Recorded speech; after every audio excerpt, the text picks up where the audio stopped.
Le titre de ce message d'aujourd'hui, ce matin. Hélas, mon frère. Et sans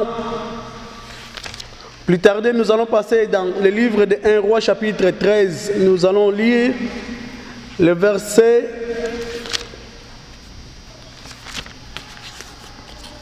pour la bonne compréhension. Ceux qui veulent peuvent lire des versets 1 jusqu'à 32. Mais nous allons prendre à partir du verset 11 jusqu'à 32. Mais ceux qui veulent, pour la bonne compréhension, puisqu'on va retourner un peu à partir du verset 1 pour comprendre la parole de Dieu, pourquoi cela était arrivé. Pourquoi cela? Puisqu'il y a toujours une cause. Hélas, mon frère, il y a toujours une cause. Mais pourquoi? Parce que pour bien comprendre parfois les choses de Dieu, il faudrait que nous arrivions à ce moment-là de commencer à se poser aussi des questions. La parole nous dit ce matin, nous allons lire à partir du verset 11. Or, il y avait un vieux prophète qui habitait à Bethel. L'un de ses fils vint lui raconter toutes les actions que l'homme de Dieu avait accomplies à Bethel ce jour-là, et les paroles qu'il avait dites au roi. Lorsque les fils eurent fait ces récits à leur père, il leur dit: par quel chemin s'en est-il allé? Ses fils avaient vu par quel chemin s'en était allé l'homme de Dieu qui était venu de Juda. Alors il dit à ses fils: seyez-moi l'âne. Ils lui seyèrent l'âne et il monta dessus. Il suivit l'homme de Dieu et le trouva assis sous le térébinthe. Il lui dit: est-il l'homme de Dieu qui est venu de Juda? Il répondit: c'est moi. Alors il lui dit: viens avec moi à la maison pour y manger. Mais il répondit: je ne puis ni retourner avec toi, ni entrer chez toi. Je ne mangerai pas de pain, je ne boirai pas d'eau avec toi en cet endroit. Car il m'a été dit par la parole de l'Éternel: tu ne mangeras pas de pain, tu ne boiras pas d'eau, et tu ne prendras pas à ton retour le chemin par lequel tu seras allé. Il lui dit alors: moi aussi, je suis prophète comme toi. Un ange m'a parlé à ces termes de la part de l'Éternel. Ramène-les avec toi dans ta maison, et qu'ils mangent du pain et boivent de l'eau. Il lui mentait. L'homme de Dieu retourna avec lui, mangeant du pain dans sa maison et but de l'eau. Comme ils étaient assis à table, la parole de l'Éternel fut adressée au prophète qu'il avait ramené. Et il cria à l'homme de Dieu qui était venu de Juda: ainsi parle l'Éternel, parce que tu as été rebelle à l'ordre de l'Éternel et que tu n'as pas observé les commandements de l'Éternel ton Dieu t'avait donné, parce que tu es retourné et que tu as mangé du pain et bu de l'eau à l'endroit dont il t'avait dit: tu n'y mangeras pas de pain et tu n'y boiras pas d'eau. Ton cadavre n'entrera pas dans la tombe de tes pères. Après qu'il eut mangé du pain et bu de l'eau, il sella l'âne pour le prophète qu'il avait ramené. Et celui-ci s'en alla. Un lion l'attrapa en chemin et le tua. Son cadavre fut jeté sur le chemin. L'âne se tenant à côté de lui, le lion se les lions se tenaient aussi à côté du cadavre. Voici que les passants virent les cadavres, voici que les passants virent les cadavres jetés sur le chemin et les lions se tenaient à côté du cadavre. Ils parlèrent à leur arrivée dans la ville où habitaient les vieux prophètes. Les prophètes qu'il avait ramenés du chemin l'a pris et dit: c'est l'homme de Dieu qui a été rebelle à l'ordre de l'Éternel. Et l'Éternel l'a livré au lion, qui l'a déchiré et l'a fait mourir, selon la parole que l'Éternel lui avait dite. Puis, s'adressant à ses fils, il dit: scellez-moi l'âne. Ils le scellèrent et il partit et trouva les cadavres jetés sur le chemin, ainsi que l'âne et les lions qui se tenaient à côté du cadavre. Les lions n'avaient pas dévoré les cadavres et n'avaient pas déchiré l'âne. Les prophètes, soulevant les cadavres de l'homme de Dieu, les déposa sur l'âne et les ramena dans la ville. Le vieux prophète rentra dans la ville pour prendre le deuil et pour l'ensevelir. Il mit son cadavre dans la tombe et l'on fit cette lamentation ou cette inscription dans d'autres versions sur lui: hélas, mon frère. Après l'avoir enseveli, il dit à ses fils: quand je serai mort, vous m'ensevelirez dans la tombe où est enseveli l'homme de Dieu. Vous déposerez mes os à côté de ses os, car c'est sûr, elle s'accomplira la parole qu'il a criée de la part de l'Éternel contre l'autel de Bethel et contre toutes les nations de hauts lieux qui sont dans les villes de Samarie. Ça, c'est l'histoire que nous venons de lire de ces jeunes prophètes. En fait, dans d'autres versions, vous allez voir que le titre « Un jeune prophète déchiré par les lions ». C'est une histoire qui est parfois triste aussi. Et là où on peut comprendre aussi comment est-ce que Dieu fonctionne. Dans les choses de Dieu aujourd'hui, nous arrivons à faire des compromissions. Mais Dieu ne vit pas dans la compromission. Ce que Dieu dit, ça s'accomplit tel que Dieu l'a dit. Aujourd'hui, nous voyons le monde veut faire même des compromissions. Aujourd'hui même, on parle de l'église écuménique, où on doit mélanger toutes les religions. Donc cela veut dire qu'on prend n'importe quelle religion, on mélange avec toutes les religions. Et on dit que toutes les religions servent un seul Dieu. Mais non, c'est faux, c'est les mensonges. C'est les mensonges du diable pour diluer les choses de Dieu. Mais les choses de Dieu, on ne peut pas les diluer. Bien qu'aujourd'hui les hommes et les femmes pensent diluer les choses de Dieu ou pensent convaincre Dieu par leur façon de faire. Mais personne ne peut convaincre Dieu puisque Dieu lui-même est l'auteur de la création.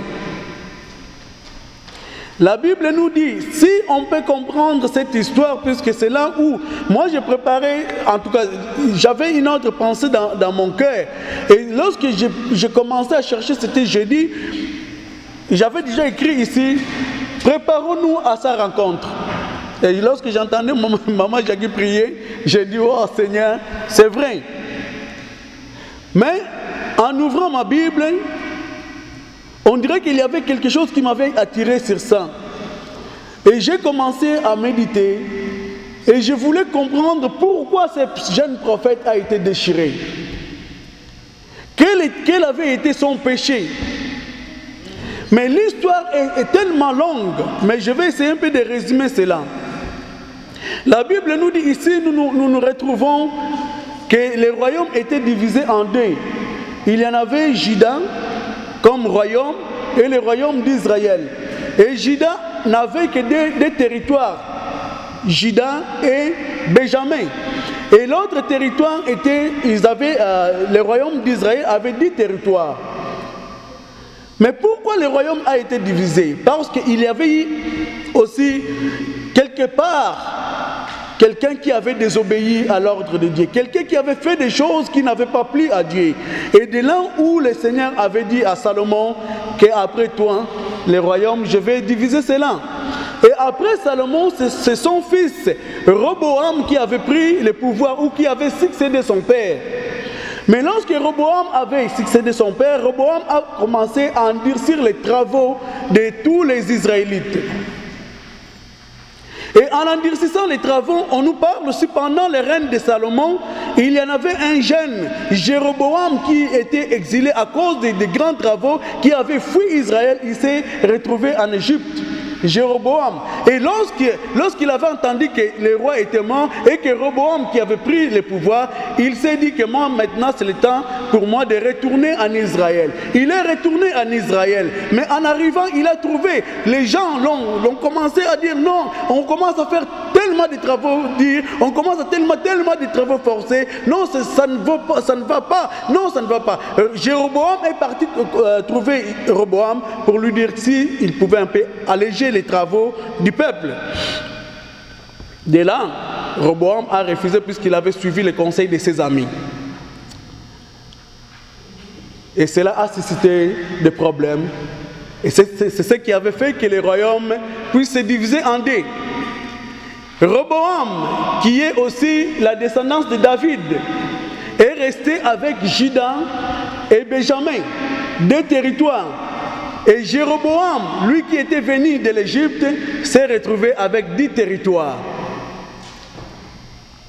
Mais nous savons que Israël avait un seul endroit où ils partaient pour aller adorer leur Dieu. Et cet endroit était où? À Jérusalem. Alors, bien que le royaume était divisé, mais tous les hommes et les femmes descendaient toujours à Jérusalem pour aller adorer leur Dieu. Mais Roboam, en regardant, il s'est dit, si je continue à laisser ce peuple descendre à Jérusalem, puisque Jérusalem était dans les territoires et dans les territoires de Juda, si je laisse ce peuple continuer à descendre là-bas, peut-être un jour leurs cœurs vont retourner vers leur père, ils peuvent se soulever aussi contre moi.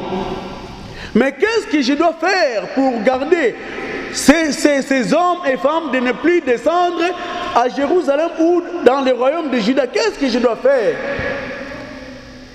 Certainement, il avait aussi des conseillers. Il s'est résolu à lui-même de faire quoi? De faire les deux statues du veau d'or. Quand on parle souvent du veau d'or, on voit seulement qu'au désert. Mais même en Israël, Jéroboam a fait des statues de veau d'or. Et l'une des statues, il l'a placée où? À Bethel. Et l'autre, il l'a placé à Dan. Pourquoi Bethel? Parce que Bethel était un lieu de prédilection. Je crois que quand nous lisons la Bible, nous entendons souvent Bethel, Bethel, Bethel. Un lieu de prédilection. C'est là où l'Éternel avait parlé aussi à Abraham. D'abord, il avait parlé à Abraham lorsqu'Abraham partait, lorsque le territoire avait connu la famine, il était parti en Égypte. Et Dieu lui avait parlé dans ce lieu-là à Bethel. Et même lorsqu'Abraham retournait vers le territoire, c'est dans le même lieu aussi l'Éternel lui avait parlé aussi. Et à Bethel, dans le même endroit, c'est là où aussi Dieu avait parlé à qui? À Jacob. Lorsque Jacob partait vers son oncle Laban. C'est là où Jacob avait dit, lorsqu'il s'était endormi pendant la nuit, il avait vu comme une vision d'échelle. Et les anges descendaient et montaient. Les anges descendaient et montaient. Et il avait dit que cet endroit, c'est comme une porte du ciel. Oh, je vais mettre un stèle, donc une pierre. Il avait pris une pierre, il avait mis, et puis il avait passé l'huile sur cette pierre. C'est toujours dans les mêmes endroits. Quand on dit les lieux de prédilection, cela veut dire que les lieux où Dieu avait lui-même choisi, les lieux où Dieu voulait se révéler à son peuple. Et Dieu, dans la plupart du temps, s'est révélé même à Bethel. Et aujourd'hui, si nous regardons même, il y a beaucoup d'assemblées qui ont pris le nom de Bethel. C'est à cause seulement de ça. Et Jéroboam a dit, je vais placer les veaux d'or à Bethel, dans l'autel qui est à Bethel, puisqu'à Bethel, il y avait un autel, là où ils sacrifiaient des choses pour Dieu. Et Bethel était dans le territoire d'Éphraïm. Et le territoire d'Éphraïm était vraiment, faisait frontière avec le territoire de Benjamin. Et c'était vraiment stratégique. Pourquoi? Parce que les gens ne pouvaient pas traverser la frontière, ils restaient à Bethel dans le territoire d'Éphraïm. Et il a placé un autre où, à Dan, puisque Juda, le territoire était de l'ouest était la grande mer et de l'est était la mer salée. Donc, entre la ceinture, c'était Dan et c'était Benjamin en bas et vers le nord, c'était Éphraïm. Et Bethel, c'était juste au nord de Benjamin. Et vers Dan, il a dit, peut-être les gens voudront faire le tour par là. Je vais mettre encore un autre hôtel de l'autre côté. C'est pourquoi il en avait fait 2 veaux d'or. Et lors de la première célébration, là où Jéroboam avait voulu sacrifier des choses pour ces dieux de Baal, et Dieu connaissant le cœur de l'homme, puisque tout ce que nous faisons, mes bien-aimés, Dieu le voit et Dieu regarde le cœur. Puisque Jéroboam n'avait pas consulté Dieu, mais Dieu le savait. C'est là où Dieu a dépêché, a pris le prophète qui était à Juda et il l'a envoyé où? À Bethel, dans l'autre territoire. Amen. Amen. Je crois que jusque-là, je ne vous ai pas perdu. Pourquoi? Il y avait aussi des prophètes dans l'autre territoire de Juda. Mais Dieu a préféré aller prendre les prophètes qui étaient, les jeunes prophètes qui étaient à Juda. Parce que les prophètes qui étaient en Israël, ils se sont compromis. Ils se sont compromis avec Jéroboam. Le Dieu que nous servons n'est pas le Dieu de mélange. Aujourd'hui, nous voulons voir la gloire de Dieu. Nous disons, Seigneur, la gloire, Seigneur. Et jusqu'à tel point que les hommes et les femmes commencent à se fabriquer eux-mêmes la gloire. Dans cette sorte qu'ils fournissent leurs propres efforts. Et puis après, ils disent que c'est Dieu qui a béni. Et d'autres même, ils vont consulter même les devins ou faire des choses qui sont horribles devant Dieu. Et après, ils disent quoi? C'est Dieu qui a fait. Mais non. Eux-mêmes, ils fournissent leurs efforts. Dieu n'est pas dans la compromission. Dieu n'est pas dans la compromission. Regardez seulement. Puisque quelqu'un qui craint Dieu, quelqu'un qui marche conformément à la parole de Dieu, la première des choses que la personne fait, ou la première des choses qui caractérise quelqu'un qui sert Dieu, c'est quoi? C'est la vérité. Quelqu'un qui sert Dieu ne peut pas mentir. Ne peut pas mentir. Mais regardez ce vieux prophète. Il a voulu ramener les jeunes prophètes en lui faisant quoi? En lui mentant que le Dieu qui t'avait apparu, ce même Dieu-là aussi m'a apparu, son ange m'a apparu et m'a dit que je puisse te ramener. Il a utilisé les mensonges. Or, la Bible nous dit que le père du mensonge, c'est le diable. Quand on vit dans la compromission, c'est là où on ne prend plus soin des choses de Dieu. C'est là où parfois on peut commencer à mentir comme on respire et cela ne nous porte rien, donc ne nous fait rien. Même si je mens, cela ne me dérange pas. Et mon âme est en paix tellement que mon âme n'écoute plus le Saint-Esprit. On dit le Saint-Esprit, c'est un esprit qui est saint. Et si cet esprit est saint, cela veut dire que le Saint-Esprit ne peut pas vivre dans la compromission avec le mensonge. Mais bien aimés, posons-nous la question nous-mêmes. Pourquoi Dieu n'agit plus dans nos vies?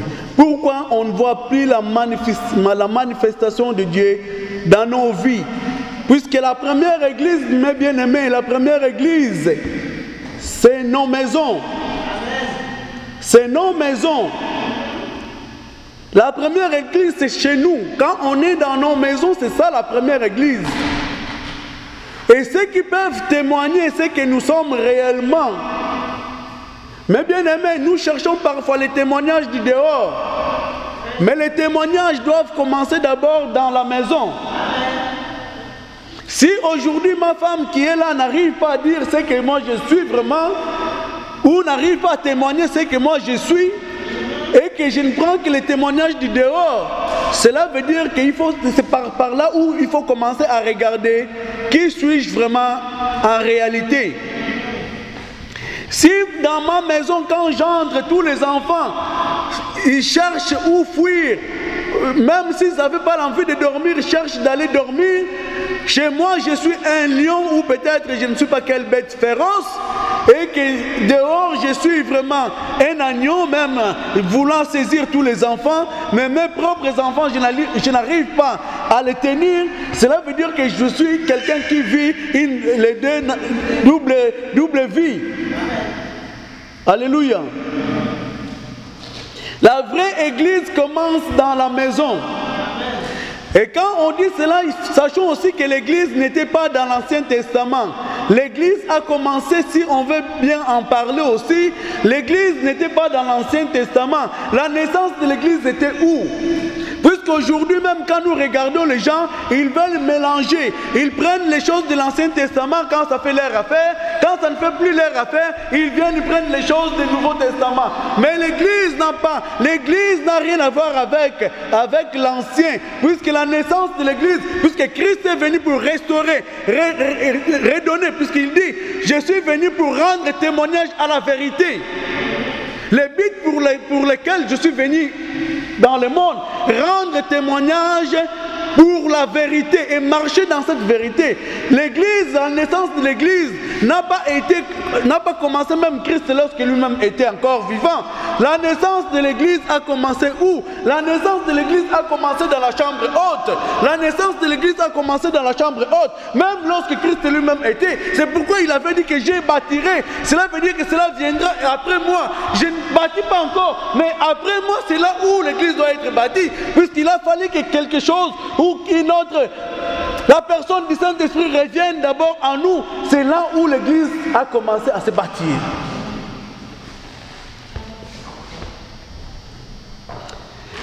L'église est bâtie dans la chambre haute, mais par la présence du Saint-Esprit. C'est pourquoi la Bible nous dit l'église que le Seigneur attend, c'est l'église qui est sainte, qui est sans reproche et qui est sans rude. Et cette église-là, c'est qui? Cette église-là, c'est toi et moi que nous formons le corps. Puisque lorsque Christ viendra, il viendra prendre cette bâtisse et puis ramener vers son Père.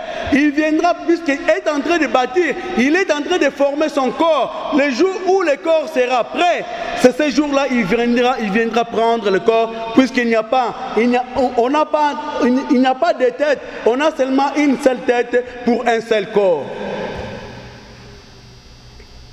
Mais bien aimé, cet homme, Jéroboam, il a pensé avoir beaucoup plus de l'influence, ou bien être beaucoup plus intelligent que Dieu. Le même jour qu'il avait pensé, le même jour qu'il avait voulu sacrifier des choses sur cet autel-là que lui avait établi à Bethel, mais tellement Bethel était un lieu de prédilection, le lieu que Dieu lui-même avait choisi depuis le temps. Parce que Jéroboam connaissait aussi l'histoire, il savait aussi que c'était à Bethel que Dieu avait fait sa rencontre avec Abraham. C'était aussi à Bethel que Dieu avait fait sa rencontre avec Jacob. Donc ce n'était pas un hasard. Et il avait choisi puisqu'il savait que beaucoup de fois, tant de fois, qu'il faisait des sacrifices à Bethel. Et Dieu honorait les sacrifices.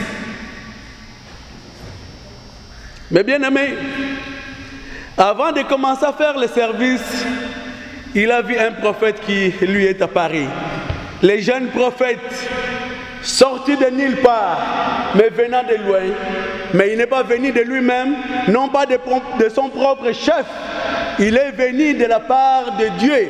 Puisque si on part de la part de Dieu, on n'aura pas peur des premiers ministres, on n'aura pas peur des rois, on n'aura pas peur des généraux.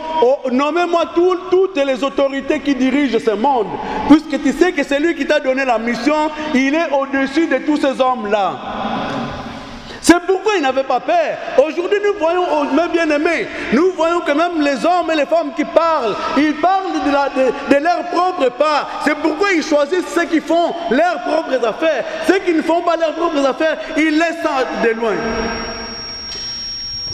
Si on peut en parler même. Aujourd'hui, les églises disent seulement la dîme, la dîme, la dîme. Mais pourquoi les églises ont renoncé aussi sur les sabbats?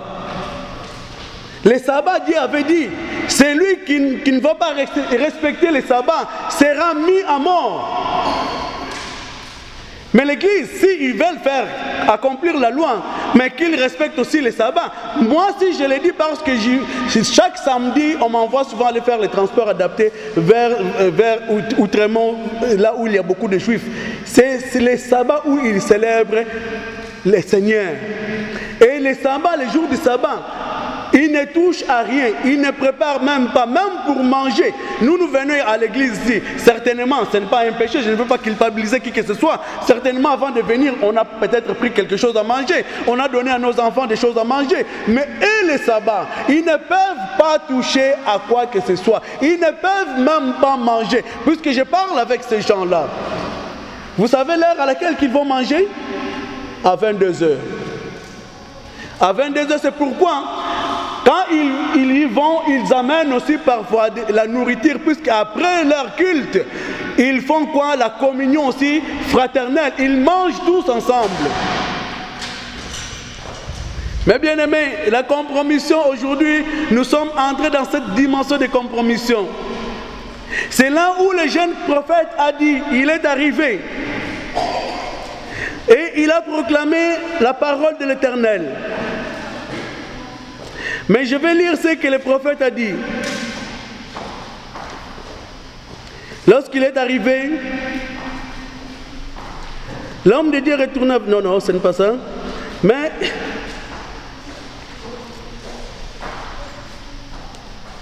Est-ce que je suis? Je vais seulement reprendre les paroles de ces prophètes qu'il avait prononcées devant... Si quelqu'un peut m'aider, qu'il avait prononcé devant les rois.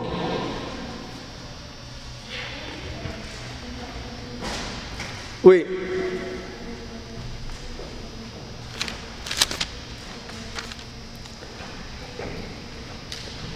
Je ne sais pas si quelqu'un peut m'aider.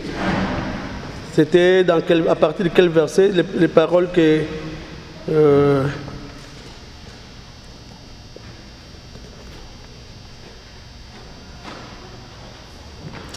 En fait, l'homme de Dieu est arrivé et il a proclamé ce que l'Éternel avait dit. On peut lire à partir du verset 33. Après cet événement, Jéroboam ne revint pas de sa mauvaise voie. Il établit de nouveau des sacrificateurs de hauts lieux. Il prit tout le peuple, tous ceux qui en avaient le désir. Il est consacré sacrificateur du haut lieu, car ce fut là une occasion de péché pour la famille de Jéroboam. Et c'est pour cela qu'elle a disparu et qu'elle avait été détruite de la surface du territoire. Mais si, lorsque nous avions lu, celui qui va trouver ça, il me le montrera, oui. Verset 1, oui. Voici qu'un homme de Dieu arriva de Juda à Bethel, d'après la parole de l'Éternel. Pendant que Jéroboam se tenait à l'autel pour brûler des parfums, l'homme de Dieu est arrivé. Voilà, c'est là où je voulais. L'homme de Dieu, au moment où il voulait commencer à brûler les parfums, de 13, verset 1, l'homme de Dieu est arrivé. Il cria contre l'autel, d'après les paroles de l'Éternel, et et dit, autel, autel, ainsi parle l'Éternel. Il n'a pas dit Jéroboam, Jéroboam. Il a dit autel, autel, ainsi parle l'Éternel. Voici qu'il naîtra un fils à la maison de David. Son nom sera Josuas. Il sacrifiera sur toi les sacrificateurs de hauts lieux et qui brûlent sur toi des parfums. Et l'on consumera sur toi des ossements d'hommes. Et le même jour, il donna un signe en disant, voici le signe du fait que l'Éternel a parlé, l'autel se fendra et la cendre qui est dessus sera répandue. Et non pas seulement il a prononcé la sentence contre l'autel, il a dit pour que vous sachiez que c'est Dieu qui m'a envoyé. Regardez les signes qui vont s'accomplir. L'autel, cet autel qui est à Bethel va se fendre en deux. Et les cendres qui est au-dessus va se disperser. Et au même moment qu'il avait fini, la Bible nous dit quoi? L'autel s'est fendu aussi en deux. Puisque cet homme n'était pas venu de lui-même, mais cet homme c'était un envoyé de Dieu. Quand il parlait, il ne parlait pas parce qu'il voulait faire plaisir aux hommes ni aux femmes. Il parlait parce que c'était un recommandement de Dieu. Dieu lui avait ordonné d'aller parler contre l'autel qui était à Bethel. Et de là, lorsque l'autel s'est fendu, la Bible nous dit que Jéroboam a tendu sa main. Cela veut dire qu'en tendant sa main, il avait voulu peut-être toucher les prophètes et les jeunes prophètes, puisque son nom n'est pas mentionné. Il avait voulu les toucher. La Bible nous dit qu'en tendant sa main, la main du prophète est restée comme ça. Est restée inerte. La Bible nous dit inerte. La main du roi. La Bible nous dit qu'il n'arrivait plus à ramener sa main sur lui. Et de là, regardez celui qui se voit tout puissant a supplié les mêmes prophètes. Supplie ton Dieu afin que je puisse ramener ma main vers moi. Et le jeune prophète a supplié son Dieu. Et la main du roi Jéroboam est redevenue comme avant. C'était des choses que les enfants des vieux prophètes voyaient. C'était toutes ces choses-là qu'ils voyaient et qu'ils sont partis rencontrer à leur papa, les vieux prophètes, puisqu'ils savaient. En principe, ça devrait être leur papa qui devrait être là. Ça devrait être leur papa qui devrait recevoir la parole de l'Éternel contre l'autel. Puisque les vieux papas, les vieux prophètes habitaient où? Il habitait aussi dans les mêmes territoires. Il habitait à Ephraïm. Mais ce n'est pas lui. Dieu est parti chercher un autre prophète de loin pour venir prophétiser contre l'autel.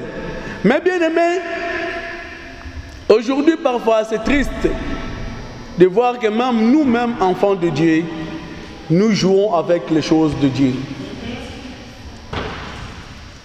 Dieu avait dit à ces jeunes prophètes, lorsque tu vas partir, tu vas prophétiser contre l'autel, même de ton retour ne reviens pas sur le même chemin. Il faudrait que tu changes le chemin. Et il avait obéi aussi. Il a changé le chemin, mais les enfants du prophète, ils avaient regardé par quel chemin que ces jeunes prophètes étaient partis. Lorsqu'ils ont rencontré cela à leur papa demandait, mais où est ce jeune prophète? Ils ont dit qu'il a pris tel chemin. Et ceux qui vivent, moi j'ai vécu aussi au village, si on dit que tu es parti par tel chemin, si quelqu'un veut te rattraper, il va te rattraper, puisque par ce chemin-là, il sait que c'est vraiment le même chemin que les gens empruntent. Le vieux prophète est parti et rattrapa les jeunes prophètes. Il lui a dit de venir. Et le jeune prophète lui a annoncé ce que Dieu lui avait dit. Que je ne peux ni manger, ni boire, ni retourner avec toi. Et qu'est-ce que le vieux prophète a fait? Il a utilisé les mensonges. Le mensonge qui a fait que le jeune prophète est retourné. Mais bien aimé, est-ce que nous entendons vraiment la voix du Seigneur? Puisque si le Seigneur te dit quelque chose, s'il veut que tu puisses changer, C'est lui-même qui va venir te dire, non, je préfère encore que tu retournes avec les vieux prophètes. Mais l'Éternel ne lui a rien dit. Quelque part, c'était aussi le manque de quoi? De discernement, mes bien-aimés. Pourquoi aujourd'hui n'importe qui peut venir et puis tromper les enfants de Dieu? C'est là où nous sommes arrivés aujourd'hui. Pourquoi aujourd'hui l'apostasie est entrée même dans l'église? L'apostasie n'est rien d'autre que l'abandon de la foi. Pourquoi? Parce que les enfants de Dieu, ils acceptent n'importe qui. Et essentiel que la personne puisse parler Jésus, Jésus, Jésus, et puis tout le monde court. Essentiel que n'importe qui puisse dire Jésus, Jésus, Jésus, touche l'écran et puis tu vas recevoir la guérison. Tu touches l'écran, mais peut-être tu reçois aussi la guérison. Mais après cette guérison, quelles seront les recommandations? Tu verras, non? Maintenant, je vais t'envoyer un enveloppe et puis tu vas mettre un peu de sous là-dedans et puis tu vas... Est-ce qu'aujourd'hui nous sommes arrivés au point où les choses de Dieu sont devenues vendables, où on marchande même les choses de Dieu? C'est ce que nous voyons, c'est ce que nous vivons aujourd'hui. Je ne sais pas si c'est seulement moi qui vois ça. Les lieux saints, les lieux où on devrait commencer à glorifier Dieu, ce sont les lieux où les gens vont commencer à marchander, à vendre des choses. Et même la parole de Dieu est devenue quoi? La parole de Dieu est devenue comme une, on dit quoi? Une marchandise. Alléluia. Je ne sais pas si je me trompe. Mais parce que les gens, quand ils finissent de prêcher, ils disent c'est mon message. Quelqu'un qui va voir ce message-là, on va l'enregistrer. Vous allez payer 6 000, 5 dollars, 10 dollars. Est-ce que le message que j'annonce aujourd'hui, est-ce que c'est mon message? Ce n'est pas mon message. Qu'est-ce que la parole de Dieu nous dit? La parole de Dieu nous dit, vous avez reçu gratuitement et donné aussi gratuitement. Puisque ce n'est pas moi qui a fait que, oh, je vais commencer à formuler. Non, ce n'est pas moi. Ce n'est pas moi. Mais si j'annonce cela, j'annonce seulement afin que la crainte, nous ayons la crainte de Dieu, afin que nous servons Dieu avec révérence. Puisque Dieu s'est révélé en nous. Et quand nous les servons avec révérence, avec la révélation de Dieu. Bien qu'aujourd'hui les gens se disent que révérend, mais bien, je vais y revenir aussi.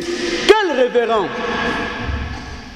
Si tu dis que révérence, cela veut dire que c'est toi-même qui fabriques les choses. La révélation ou la révérence, ça vient de Dieu. La révélation ou la révérence, c'est le titre de Dieu seul. C'est le titre de Dieu seul. C'est pourquoi nous voyons que des hommes qui s'appellent aujourd'hui révérends, ils ont pris la place de Dieu. C'est pourquoi facilement ils peuvent aussi vendre leur message, puisque ce sont leurs messages. Ils disent que aujourd'hui je vais prêcher quelque chose qui va vous faire plaisir. Je vais dire quelque chose que vous aimez. Mais si nous regardons, qu'est-ce que la Bible nous dit vers les derniers temps?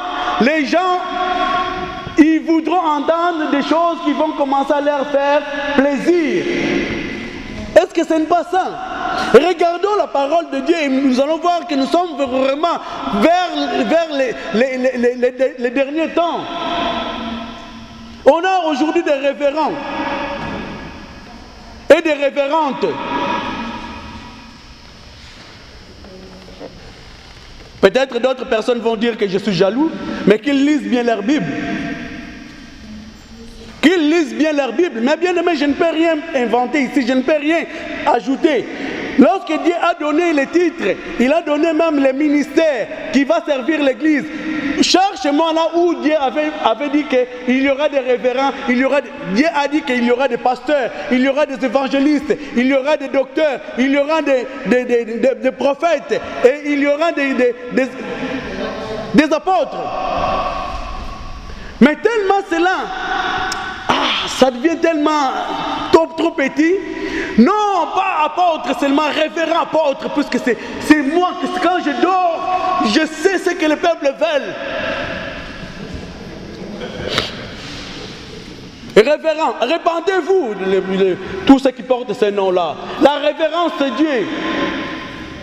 Aujourd'hui, les hommes politiques, ils disent qu'il a tiré sa révérence, puisque quand il travaille dans la politique, il avait eu des idées pour faire avancer des choses. C'est pourquoi quand il se retire, on dit qu'il a tiré sa révérence. Mais dis-moi, toi qui sers Dieu, tu te mets à la place de Dieu?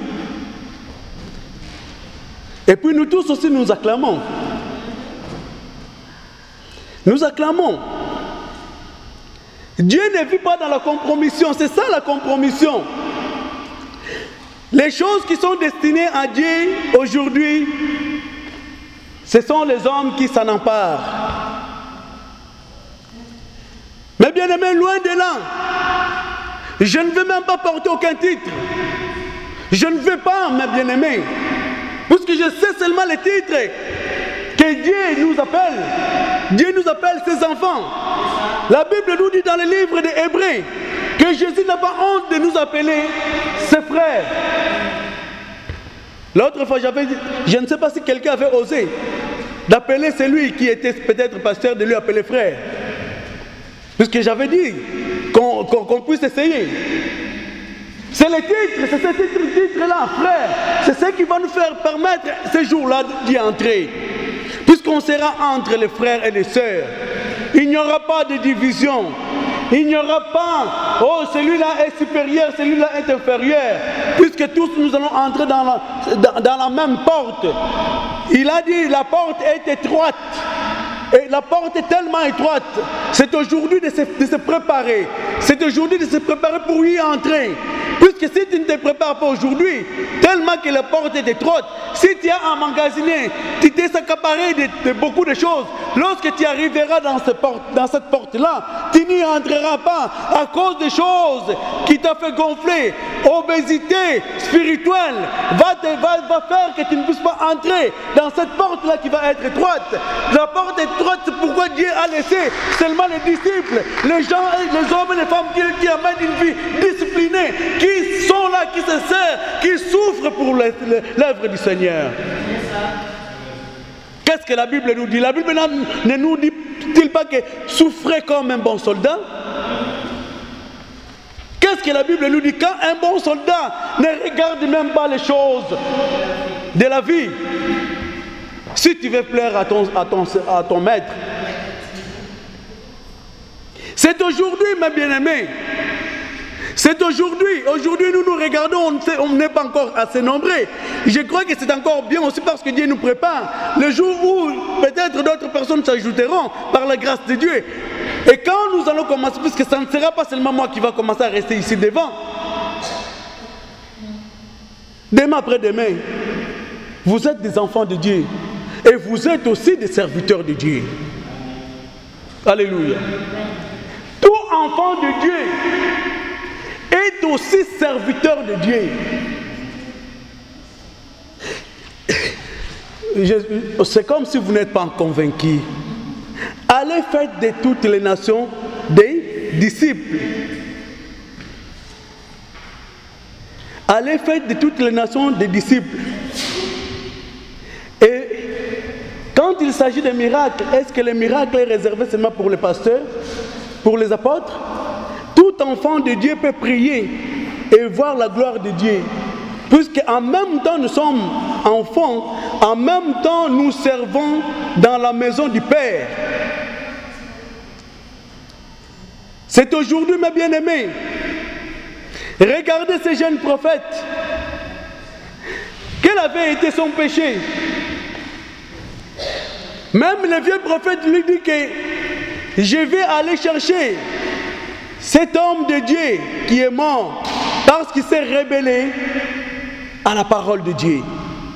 Est-ce qu'il avait injurié Dieu? Non, mais c'est parce qu'il n'a pas obéi à ce que Dieu lui avait dit. Dieu lui avait dit de ne pas manger et de ne pas boire. Mais aujourd'hui même, les serviteurs de Dieu, ils veulent que toutes les choses viennent dans leur ventre. Ils sont devenus des serviteurs du ventre. Mais bien aimés, c'est le temps que nous vivons aujourd'hui. Tout doit être centré sur l'homme de Dieu. Mais bien aimé, même la personne, nous le voyons souvent, même la personne qui est à côté de toi souffre. Toi qui es là, tu pouvais l'aider. Mais tu vas préférer de venir donner cela à l'homme de Dieu au lieu de donner à celui qui est juste à côté de toi. Disant que si je donne à l'homme de Dieu, je vais être grandement béni. Mais ce n'est pas celui qui est en avant qui en a besoin. Celui qui est à côté, c'est lui vraiment qui en a besoin. Mais même quand, en le regardant, tu le regardes comme un pauvre, tu le regardes comme un malheureux, tu le regardes avec un jugement, disant que s'il souffre, peut-être parce qu'il commet le péché. On vient avec le jugement. Où est cet amour? L'amour que mon frère Mbemba, lorsqu'il a conduit l'intercession ici, il disait que l'amour de Dieu, où est cet amour si nous ne le manifestons pas les uns envers les autres?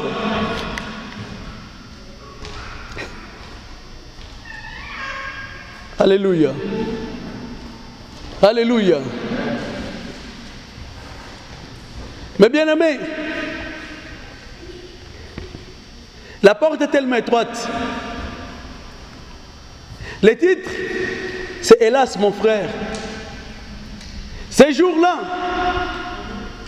on va se reconnaître. Peut-être vous allez dire, mais c'est frère David. Mais pourquoi frère David n'arrive pas à entrer? Parce que la porte est tellement étroite, mais moi je suis tellement obèse. Ce n'est pas l'obésité des choses de ce monde. L'obésité dont moi je parle, l'obésité spirituelle. Tu as abandonné les choses de Dieu, tu t'es accaparé des choses de ce monde. Tu es devenu tellement grand. Aujourd'hui, ce sont des grands prophètes, des grands pasteurs, à tel point qu'ils ont les titres, ils ont tellement manqué, ils commencent à rajouter des titres.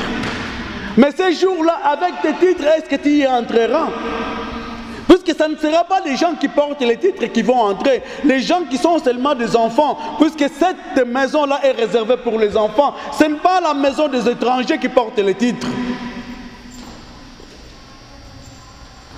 Ces jours-là, si tu n'y arrives pas, les gens vont te dire comme le vieux prophète a mis l'inscription sur la tombe de ces jeunes prophètes. Hélas mon frère. Hélas veut dire quoi? Hélas veut dire tout simplement hélas parce que tu n'aurais pas dû m'écouter. Tu n'aurais pas dû m'écouter, tu aurais resté ferme sur la parole que l'Éternel t'avait parlé. Est-ce que l'Éternel t'avait parlé ou il ne t'avait pas parlé? Si l'Éternel t'avait parlé, tu devrais avoir aussi le discernement de savoir que l'Éternel m'avait dit de ne pas manger et je ne le ferai pas. Mais aujourd'hui, on a tellement peur de décevoir les hommes et les femmes. La compromission vient du fait qu'on ne veut pas décevoir les autres. Et les gens vont te traiter que tu es dur. Mais je préfère être dur, mais de ne pas manquer ces jours-là. La compromission, hélas, c'est une interjection. C'est une façon d'exprimer un regret. Oh, c'est trop tard. Même moi-même, je ne peux plus rien changer. C'est trop tard. Mais il sait lui-même que c'est lui qui lui avait menti. Hélas, c'est une façon aussi d'exprimer une plainte. Mais même bien aimé, écoutez, ce n'est ni les regrets qui adorent l'Éternel, qui élèvent Dieu. Ça ne sera ni les plaintes qui adorera ou qui élèvera le nom de Dieu. Et tant que nous sommes encore vivants, adorons notre Dieu et servons-le de tout notre cœur, non pas avec des regrets et non pas avec des plaintes, mais de tout notre cœur, mais avec quoi? Avec joie. La Bible nous dit de les servir avec joie. Mais bien aimés, le temps est tellement mauvais. Nous regardons, nous voyons tout ce qui se passe dans le monde. Ce qui s'est passé aujourd'hui à Philippines, c'est sur Philippines. Regardez mes bien-aimés. On dit 1200 personnes qui ont perdu la vie. Mais le typhon est venu comme ça.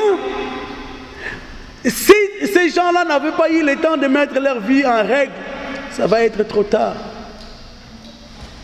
Et je suivais à la radio une garderie familiale, un enfant qui était parti là-bas.